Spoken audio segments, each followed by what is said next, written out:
Pour trouver la mesure de la grande diagonale de ce losange, on devra utiliser la formule de l'aire du losange, la réécrire avec tous les nombres qu'on connaît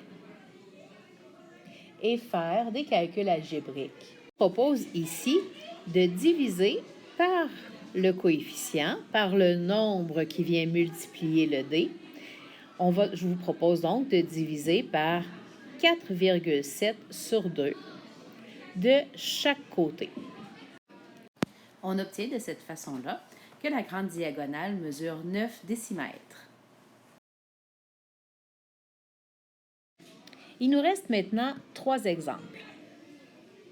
Le trapèze. On utilise la formule de l'aire du trapèze. On remplace maintenant tout ce qu'on connaît et il nous reste à faire quelques calculs algébriques. On pourrait commencer par enlever le 2.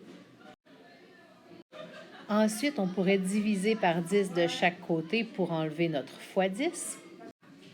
Finalement, on fait moins 11 pour obtenir que la grande base est de 14 décimètres. Exemple suivant.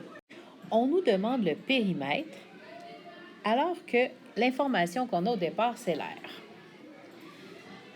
Commençons donc par écrire la formule de l'aire, du polygone régulier, et je vous propose d'utiliser la formule dans laquelle se trouve déjà notre périmètre. On réécrit la formule avec toutes les mesures qu'on a. Et pour ce qui est des calculs algébriques, je vous propose de diviser par 4 demi de chaque côté pour obtenir que notre périmètre est de 36 cm. Maintenant, faisons le dernier exemple, celui du trapèze.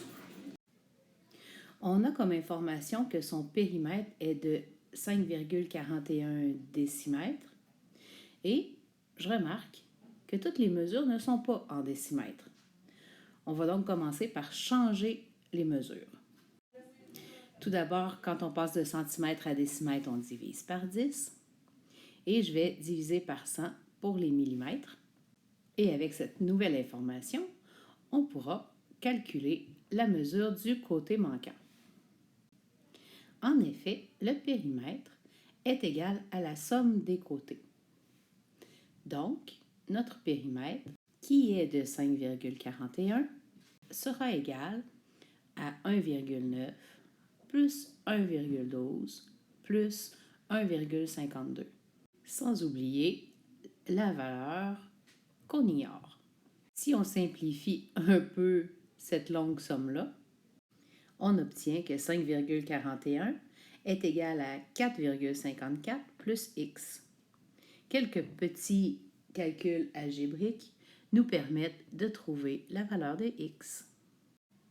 On peut maintenant s'intéresser à la question qui nous demandait de trouver l'aire du trapèze. Encore une fois, en commençant par écrire la formule, en la réécrivant avec toutes les mesures que l'on connaît, on se retrouve avec toutes les informations nécessaires pour calculer l'aire.